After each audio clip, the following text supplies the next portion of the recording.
Breaking news. Aghori remand రిపోర్ట్లో సంచలన విషయాలను పేర్కొన్నారు పోలీసులు. తన పురుషాంగాన్ని శివుడికి అర్పించారంటూ గతంలో అఘోరి చెప్పిన రిమాండ్ రిపోర్ట్లో అసలు విషయం ఇప్పుడు బయటపడింది. దొంగతనం చేసినందుకు శ్రీనివాస్ పురుషాంగాన్ని గ్రామస్తులు కాల్చారంటూ పోలీసులు రిమాండ్ రిపోర్ట్లో పేర్కొన్నారు. చిన్నప్పుడు శ్రీనివాస్ తరచూ కూడా దొంగతనాలు చేసేవాడని, వాటికి గ్రామస్తులు శిక్షలు వేసేవారని చెప్పారు. ఓసారి వేసిన శిక్షలో శ్రీనివాస్ జననేంద్రియాలు కాలిపోయాయని, తీవ్ర ఇన్ఫెక్షన్ రావడంతో పురుషాంగం కొంత భాగాన్ని డాక్టర్స్ తొలగించేశారని వెల్లడించారు. దాంతో 2023లో చెన్నై వెళ్లి పురుషాంగాన్ని పూర్తిగా తొలగించుకున్న శ్రీనివాస్ 2024లో ఇండోర్కు వెళ్లి వృషణాలు కూడా తొలగించుకున్నాడు. అఘోరిలా మారితే త్వరగా పాపులర్ కావచ్చని భావించిన శ్రీనివాస్ స్త్రీ లక్షణాలు వచ్చే హార్మోన్ థెరపీ కూడా తీసుకున్నాడని పోలీసులు రిమాండ్ రిపోర్ట్లో వెల్లడించారు. జుట్టు పెంచుకుని అఘోరిలా మారిన శ్రీనివాస్ భక్తుల నుంచి డబ్బులు, కానుకలు డిమాండ్ చేశాడని, ఇవ్వకపోతే తాంత్రిక శక్తులతో అంతం చేస్తారని బెదిరించేవాడని పోలీసులు చెప్పుకొచ్చారు.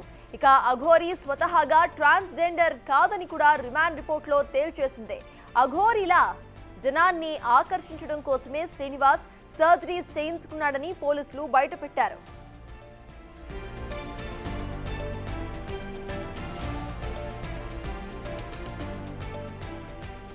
రైట్, అఘోరి రిమాండ్ రిపోర్ట్ కు సంబంధించిన పూర్తి డీటెయిల్స్ మా ఇన్పుట్ ఎడిటర్ పవన్ అందించడానికి సిద్ధంగా ఉన్నారు. పవన్, చెప్పండి. చాలా ఫ్యాక్ట్స్ ప్రెసెంట్ రెండు తెలుగు రాష్ట్రాల ముందు కూడా పెట్టింది ఈ రిమాండ్ రిపోర్ట్. అసలు ఈ రిమాండ్ రిపోర్ట్ ని ఎలా చూడాలంటారు? అప్డేట్స్ ఏంటి? లేడీ అఘోరి మహిళా అఘోరిగా అటు తెలుగు రాష్ట్రాలలో ఆమె కొంత సంచలనం సృష్టించింది. తనకు తాంత్రిక శక్తులు ఉన్నాయంటూ పెద్ద ఎత్తున ప్రచారం చేసుకుంది. దాంతో వివిధ సామాజిక మాధ్యమాల్లో ఆమె వీడియోలు వైరల్ కావడంతో అనేక మంది ఆమెకి భక్తులుగా మారిన పరిస్థితి. తాజాగా మంగళగిరి నుంచి ఒక యువతిని తీసుకొని వెళ్ళిపోవడం, అదంతా కూడా పెద్ద వివాదాస్పదంగా మారింది. అయితే అటు అఘోర శ్రీనివాస్ ఉమ్మడి ఆదిలాబాద్ జిల్లాకు చెందిన వ్యక్తి. అతని పైన ఇటీవల మోకిలా పోలీస్ స్టేషన్లో ఒక మహిళ ఇచ్చిన ఫిర్యాదుతో కేసు నమోదైంది.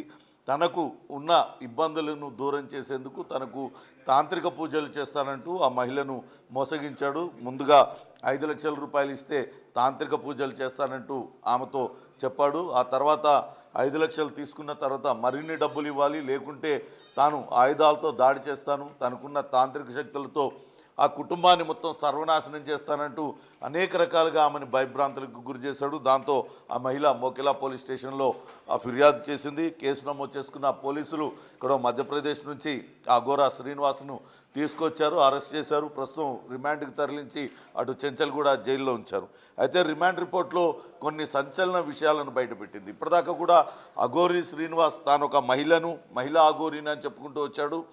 తాను అటు స్త్రీ కాదు, పురుషుణ్ణి కాదు, తాను ఒక ట్రాన్స్జెండర్ అంటూ కొన్ని సందర్భాల్లో చెప్పాడు. తాను శివుని కోసం భక్తితో మర్మాంగాన్ని ఆ శివునికి అర్పించానంటూ కూడా ఆయన చెప్తూ వచ్చాడు. కానీ ఇవేవి వాస్తవాలు కావు. అసలు అఘోర శ్రీనివాస్కు ఎటువంటి తాంత్రిక శక్తులు కూడా లేవు అనేది ఆ రిమాండ్ రిపోర్ట్లో చాలా స్పష్టంగా పేర్కొనడం జరిగింది. అతను స్వతహాగా జన్మతః అతను పురుషుడిగానే పుట్టాడు, పురుషుడిగానే ఆయన బతుకుతూ ఉన్నాడు. కానీ చిన్నప్పటి నుంచి కూడా ఆ గ్రామంలో అనేక రకాలైన అసాంఘిక కార్యకలాపాలకు పాల్పడేవాడు. చిల్లర దొంగతనాలు చేయడం, అక్కడున్న యువతులతో అసభ్య ప్రవర్తన, ఇటువంటివన్నీ కూడా అనేక ఆరోపణలు అఘోర శ్రీనివాస్ పైన ఉన్నాయి. దాంతో ఊర్లో అక్కడ పెద్ద మనుషులు అతన్ని పదే అటు చేసిన అల్లరి పనులు, చిల్లర పనులకు కావచ్చు శిక్షిస్తూ ఉండేవాళ్ళు. ఒక దొంగతనం నేరారోపణ ఎదుర్కొంటున్న శ్రీనివాస్ పైన అప్పట్లో అటు ఊరు ప్రజలు దాడి చేశారు, చితకబాదారు. ఆ సమయంలో అటు ఆయన ప్రైవేట్ పార్ట్స్కు మంట అంటుకోవడంతో అవంతా కూడా కాలిపోయినాయి. దాంతో కొంత చికిత్స చేయించుకున్న సందర్భంగా కాలిపోయినప్పుడు ఆ ప్రైవేట్ పార్ట్ని కొంతవరకు తొలగించి వేశారు.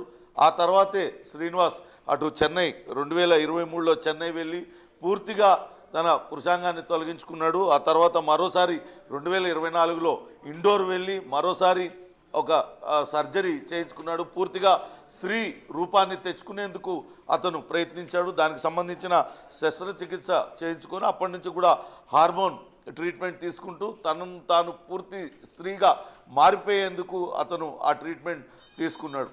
అంతేకాకుండా ఇవన్నీ చేస్తూనే తాను అటు అఘోరాలుగా మారితే తాను ఎక్కువ డబ్బులు సంపాదించవచ్చు, ఎక్కువ మంది భక్తుల్ని సంపాదించుకోవచ్చు అంటూ ఆలోచనతో అతను కొంతమంది దగ్గరికి వెళ్ళాడు. అక్కడి నుంచి అతను జుట్టు పెంచుకోవడం, తాను పూర్తిగా స్త్రీ రూపాన్ని సంతరించుకున్నట్లుగా అతను ఆ డ్రెస్సింగ్ వేసుకొని అఘోరా సాధన చేశానంటూ అనేక మందిని మోసాలకు పాల్పడ్డాడంటూ చెప్పారు. కానీ ఎక్కడా కూడా అతను తాంత్రిక విద్యను నేర్చుకోలేదు. అఘోరాలు చేసే కఠినమైన సాధనలు ఏది కూడా అతను చేయలేదు. మొదటి నుంచి కూడా అతని ప్రవర్తన కొంత విపరీత ధోరణి మనకు కనిపించింది. మొదటిసారిగా మహిళా అఘోరినట్టు ఆయన సికింద్రాబాద్లో ఒక దేవాలయంలో ఒక ఇన్సిడెంట్ సందర్భంగా ఆయన బయటకు వచ్చాడు. తాను అందరినీ చంపేస్తానంటూ హల్చల్ చేశాడు. ఒక పుర్రెలో అటు నూడిల్స్ వేసుకొని తింటూ ఏయో పేగులు తింటున్నట్లుగా ఈ రకంగా రకరకాలుగా వికృత చేష్టలతో సోషల్ మీడియా దృష్టిని ఆకర్షించి విపరీతంగా తనకు తాను హైప్ చేసుకున్నాడు. అతను తిరుగుతున్న కారు కూడా తనకి చెన్నైకి చెందిన ఒక వ్యక్తి అతనికి ప్రెజెంట్ చేశాడు. కానీ ఎవరికి పూజలు చేసినా ఎటువంటి వాళ్ళకు మంచి జరిగిన ఆనవాళ్ళైతే కనపడతలేదు. ఈ రకంగా అఘోరగా మారితే కేవలం డబ్బులు సంపాదించవచ్చు అనే ఒకే ఒక్క కారణంతో అతను ఈ రకంగా మారువేషం వేసుకున్నాడు. జుట్టు పెంచుకోవడంతో పాటు మహిళా రూపాన్ని అటు సంతరించుకొని అతను ఈ రకంగా మోసాలకు పాల్పడుతున్నాడంటూ ఆ రిమాండ్ రిపోర్ట్లో అయితే పేర్కొన్నాడు. అతను పూర్తి స్థాయి పురుషుడే, కానీ అనుకోని ప్రమాదంలో తన పురుషాంగాన్ని కోల్పోవడం, ఆ తర్వాత పూర్తి స్థాయి సర్జరీ ద్వారా స్త్రీగా మారేందుకు ప్రయత్నించాడంటూ కూడా రిమాండ్ రిపోర్ట్లో అయితే పేర్కొన్నారు. ప్రస్తుతం అయితే 2 రోజుల కస్టడీకి మోకిలా పోలీసులు తీసుకున్నారు. ఈ 2 రోజుల కస్టడీలో ఇంకా ఎవరెవరిని మోసం చేశారు, కేవలం ఇక్కడ మోకిలా పోలీస్ స్టేషన్లో సినీ నిర్మాత ఆ మహిళను మోసం చేసినట్లే ఇంకా పలువురిని మోసం చేశాడా, దేశవ్యాప్తంగా దేశమంతా కూడా కారులో విచ్చలవిడిగా తిరుగుతూ ఉన్నాడు. అంత డబ్బు ఎక్కడి నుంచి వస్తుంది అఘోరికి, ఎవరు అతనికి డబ్బులు ఇస్తున్నారు, ఇవన్నీ కూడా అనేక అనుమానాలు వ్యక్తం అవుతున్నాయి. కేవలం ఈ మహిళ బయటకు వచ్చి ఫిర్యాదు చేసింది కాబట్టి ఇప్పుడు అఘోరా శ్రీనివాస్ మోసాలు బయటకు వచ్చాయి. కానీ ఇంకా ఎంతమందిని ఈ రకంగా మోసం చేశాడనేది కూడా తెలియాల్సి ఉంది. ఎవరైనా బాధితులుంటే బయటకు రావాలంటూ కూడా పోలీసులు చెప్తున్న పరిస్థితి అయితే ఉంది. అయితే అఘోరి శ్రీనివాస్ పైన ఇంతకుముందే అనేక మంది స్వామీజీలు కావచ్చు, అటు ప్రవచనకర్తలు రకరకాల వ్యాఖ్యానాలు చేస్తూ వచ్చారు. అతను అఘోరాని చెప్పుకుంటూ ఒక నిజంగానే సాధన చేసిన వాళ్ళందరికీ కూడా చాలా చెడ్డ పేరు తీసుకొస్తూ ఉన్నాడు. అతను ఎక్కడా కూడా అఘోరాల సాధన చేయలేదు, తాంత్రిక పూజలు చేయడం రాదు, కేవలం తన వేషం మార్చుకొని అటు హడావిడి చేస్తూ మోసం చేస్తున్నాడంటూ అనేక సందర్భాలలో వాళ్ళందరూ కూడా చెప్తూ వచ్చారు. కానీ తనకు తాను మహిళా అఘోరినంటూ చాలా హైప్ ఇచ్చుకున్న శ్రీనివాస్ రకరకాల మోసాలకు పాల్పడ్డాడు. చివరికి మోకిలా పోలీసులకు చిక్కాడు. ప్రస్తుతం అయితే తిరిగి 2 రోజుల కస్టడీ ముగిసిపోవడంతో ఆయనను అటు తిరిగి చెంచల్గూడ జైలుకి ప్రత్యేక వార్డులో ఆయనను ప్రత్యేక ఖైదీగా అందులో ఉంచారు. ప్రస్తుతం మొదటి నుంచి కూడా అఘోరా శ్రీనివాస్ వ్యవహార శైలిపైన శివరుద్ర స్వామి ఆయన పోరాటం చేస్తూ ఉన్నారు. అతను అఘోరా కాదు, మోసగాడు, అతని బారిన పడి మోసపోవద్దంటూ పదే ఆయన చెప్తూ ఉన్నారు. ప్రస్తుతం మనతో శివరుద్ర స్వామి ఆయన మనతో లైవ్లో జాయిన్ అవుతున్నారు. నమస్తే శివరుద్ర గారు. నమస్కారం మిత్ర, నమస్కారం. ఇందులో రిమాండ్ రిపోర్ట్లో నిన్న మొన్నటి దాకా తాను ఒక మహిళా అఘోరినంటూ తనకు తాంత్రిక విద్యలన్నీ వచ్చంటూ రకరకాల ప్రచారం చేసుకున్నాడు శ్రీనివాస్. కానీ రిమాండ్ రిపోర్ట్లో చాలా స్పష్టంగా పోలీసులు పేర్కొన్నారు, ఆయన జన్మతః పురుషుడిగా పుట్టాడు, కానీ అనుకోని ప్రమాదంలో తన పురుషాంగాన్ని కోల్పోయాడు. ఆ తర్వాత స్త్రీగా మారితే, అఘోరగా మారితే డబ్బులు సంపాదించవచ్చంటూ ఆయన ఈ వేషం కట్టాడంటూ అందులో చాలా స్పష్టంగా పేర్కొన్నారు రిమాండ్ రిపోర్ట్లో. మీకు అఘోరా పైన ఉన్న అనుమానాలు ఏంటి, అసలు అతని గురించి మీరేం చెప్తారు? అంటే మనం గతంలోనే చాలా విషయాలు మాట్లాడాం కాబట్టి ఇప్పుడు ఈ రోజు ఛానల్లోకి రావడానికి గల ముఖ్యమైన కారణం ఏంటంటే స్వామి, సంవత్సరం నుంచి అన్ని ప్రయత్నాల్లో అన్ని విధాలుగా అన్ని కావాల్సిన వ్యవహార శైలిలలో అన్ని కాగితాల రూపంగా. స్వామి మీరు ఒక్కసారి కారు ఆపుకొని మాట్లాడతారా? ఒక్కసారి కారు పక్కకు ఆపు, ఒక్కసారి మాట్లాడతారా? ఎందుకంటే మీ ఫ్రేమ్ సరిగ్గా ఉండడం లేదు. ఒక చెట్టు దగ్గర ఆపుతాను. సాయం on the way to Hyderabad. చెప్పండి. అయితే ఇక్కడ గమనించాల్సిన విషయం ఏంటంటే స్వామి, సంవత్సరం నుంచి మనము ఎన్నో పోరాటాలు చేసుకుంటూ ఎన్నో విషయ వివరణలు ముందుకొచ్చి ఎన్నో విధాలుగా పోయడానికి శ్రీనివాసే అవకాశాలు ఇచ్చాడు. శ్రీనివాస్ చేసిన పనులన్నీ చూడండి, మీరు గమనించి చూస్తే అఘోరాల అఖాడాల నుంచి కాగితాలు వచ్చేంత వరకు శ్రీనివాస్ ఎలాంటి వాడు అనేది చాలా మందికి తెలియలేదు. అంత ముందుకున్న దాంట్లో విషయంలో చూస్తే వర్షిణి విషయమే కానీ, వాళ్ళ పేరెంట్స్ విషయమే కానీ, ఇంకెవరి విషయమైనా కూడా చూడండి, ఎక్కడ కూడా వెరీ వెల్ మెచ్యూర్డ్ గా ఎక్కడ క్లారిటీ లేదు. లేని సమక్షంలో ధర్మాన్ని కాపాడాలి అని చెప్పేసి సాధు సత్పురుషులంతా మహాకుంభమేళ నుంచి ఒక నినాదంగా దేశమంతా తిరుగుతూ ఉంటే, ఈయన గారు మాత్రము ఆడపిల్లల విషయంలో, డబ్బుల విషయంలో కానీ, ఇంకా ఏదైనా పూజల విషయంలో కానీ వితండవాదవానికి పోలీస్ అధికారుల మీదకి పోవడము, ఇంకెవరైనా అడ్డుపడితే దుర్భాషలు ఆడటమే చూస్తూ వచ్చాం. ఇలా చూస్తూ వచ్చిన క్రమంలో ఈయన గారు చేసినది ఏంటంటే స్వామి, జనవరి 1 రోజు రాధిక అనే ఒక అమ్మాయి మెడలో తాళి కట్టాడు. అలా కట్టడం చేత అదే రోజు సాయంత్రము ఇంకేదో విశేష వివరణ జరిగేసి 15 రోజులలో తిరిగి వస్తానని చెప్పి వెళ్ళిపోవడం మనందరికీ తెలిసిన విషయమే. ఆ తర్వాత వర్షిణి వాళ్ళ ఇంట్లోకి చేరి వాళ్ళ పేరెంట్స్ తో కానీ వాళ్ళతో కానీ కొంచెం ఫ్రీగా ఉండి ఒక 1 వీక్ 10 డేస్ అక్కడ గడపడం చూసిన తర్వాత వర్షిని తీసుకెళ్లి ఆ అమ్మాయిని ఇబ్బంది పెట్టడం, ఇవన్నీ వివరాలు తెలిసాయి. ఇప్పటి వరకు వర్షిని విషయంలో న్యాయం ఏం జరిగింది ఒక విషయము, ఆ అమ్మాయి ఇంకా ఎక్కడ ఉన్నది, ఒక చైల్డ్ ప్రొటెక్షన్ అధికారుల సంవత్సరంలో ఉన్నది అన్న రెస్క్యూ హోమ్ లో పెట్టారామని. సరే, ఇవన్నీ పక్కన పెడితే అసలు నిజంగానే కాదండి, సాధువులు కానీ ఈ సత్పురుషులు మీరు అంటున్నట్టుగా అఘోరాలు, నాగ సాధువులు ఎప్పుడో కుంభమేళాలు జరిగినప్పుడు అక్కడికి వస్తారు, వాళ్ళేవో ఆ నదీ స్నానాలు చేస్తారు, ఆ పూజలు చేసుకుంటారు, తిరిగి మళ్ళీ ఇటు వెళ్ళిపోతారు.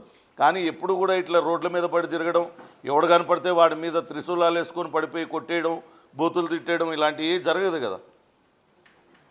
అసలు ఎక్కడ లేదా సాధు సత్పురుషుల విషయంలో. ఇప్పుడు సహజ సిద్ధంగా ఉన్న బ్రాహ్మణులు కూడా పూజా నియమ నిబంధనలని పాటించేసి దేవాలయ సంరక్షణలోనే, దేవాలయ ఆధీనంలోనే బాగుంటారు. యోగులు, సిద్ధులు, మహాయోగుల విషయం ఇంకా పక్కన పెట్టండి. ఈయన అఘోరాన పేరు పట్టుకొచ్చాడు కాబట్టి సత్పురుషుల పేర్లు ఎందుకు మనం ఈ విధముగా అవహేళన చేసే విధముగా వెళ్ళాలా? ఆడపిల్లల విషయం తీసుకొచ్చి నువ్వు మన సనాతన ధర్మం పేరిట ఆడపిల్లలని ఈ విధంగా తాళి కట్టేసేసి వాళ్ళ పేరెంట్స్ కి నువ్వు మిగిలించిన రోదన ఎన్ని జన్మలు ఎత్తిన పోయే పాపం కాదు.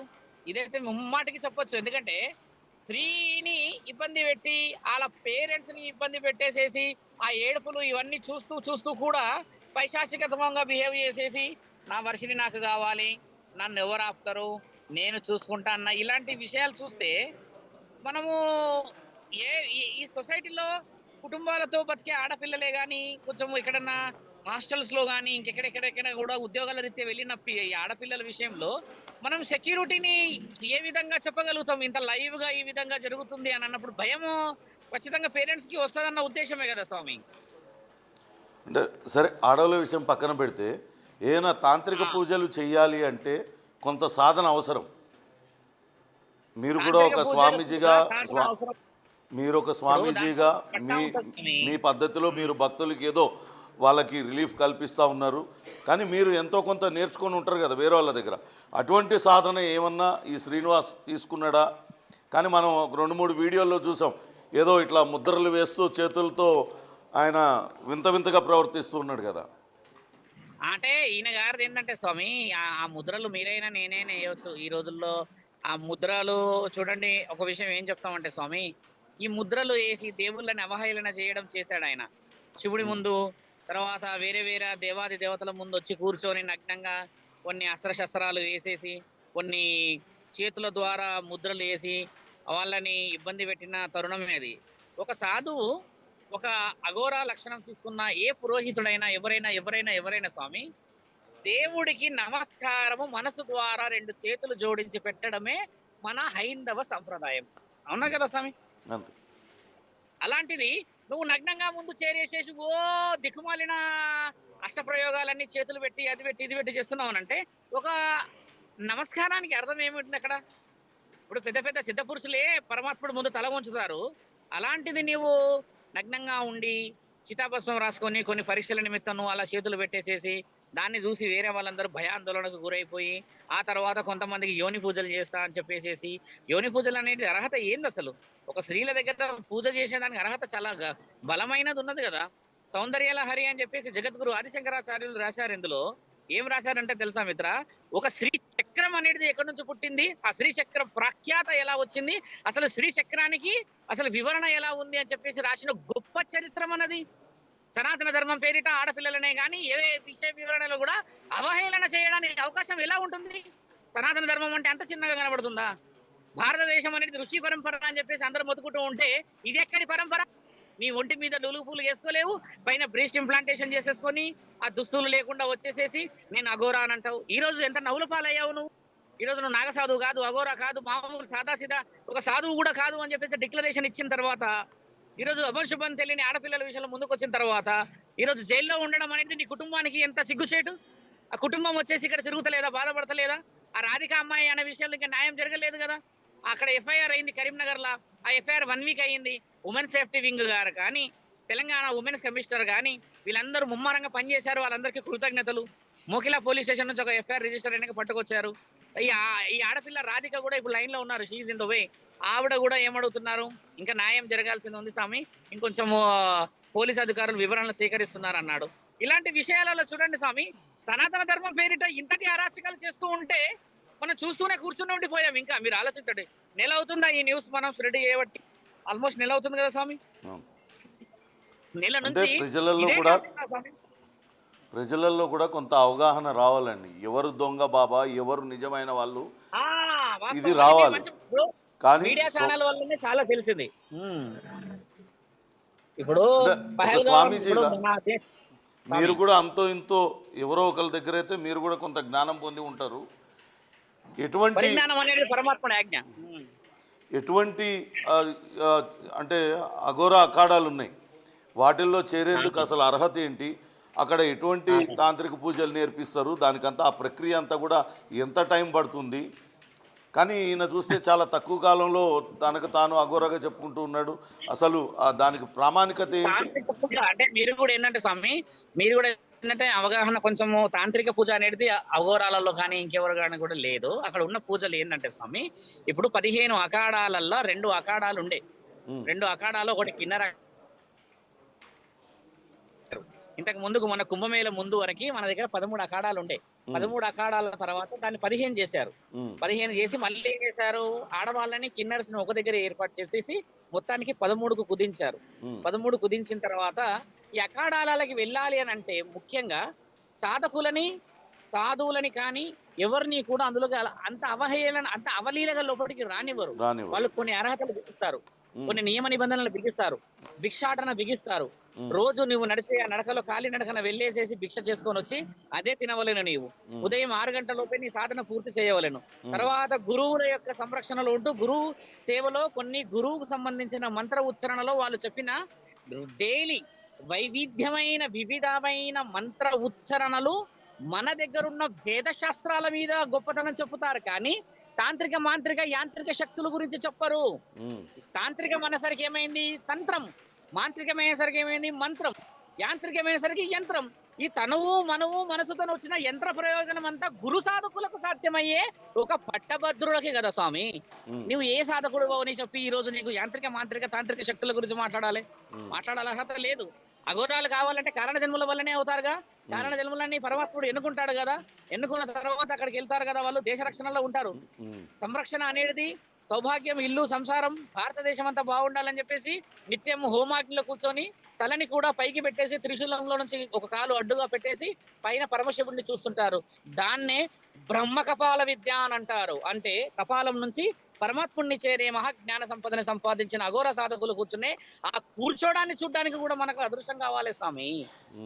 ఈ విధంగా శాసనాలని, ఇతిహాస పురాణాలని యూట్యూబ్ లో కానీ ఇంకెవరెవరో గురువులు సాధకులు అందరం వచ్చి చెప్పడం చేత కొత్తగా వచ్చే విషయ వివరణలు అన్నేసి చూడండి అవగాహన లోపంతో వచ్చేసేసి అదే నిజమైన అవగాహన అనుకుంటున్నాం మనం. అలాంటి పరిస్థితుల్లో ఉన్నాం ఇప్పుడు మనం. కాబట్టి ఏంటంటే ఇది అఘోరా తత్వానికి చాలా అవమానకరమైన విషయం కాబట్టి మేము రావాల్సి వచ్చింది.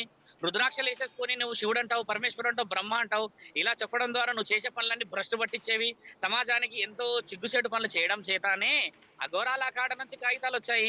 ఇక్కడ సాధు సత్పురుషుల నుంచి కాగితాలు వచ్చాయి. ఎందరో గురువులు పీఠాధిపతులు బయటకు వచ్చారు, ఎందరో అడ్వకేట్లు బయటకు వచ్చారు.